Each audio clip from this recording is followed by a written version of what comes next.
Hi යාළුවනේ අද මේ ඔයාලව එකගෙන යන්නේ ලස්සන දේදුගල කන්දේ පාර දිගේ.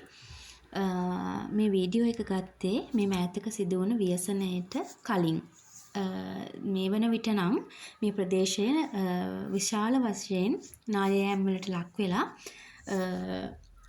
ලොකු හානියකට පත් වෙලා තියෙන්නේ.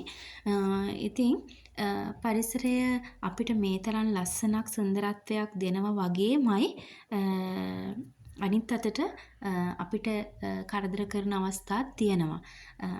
එහෙම බලනකොට ඒට මිනිස්සු විදිහට අපිත් වග කියන්න ඕනේ.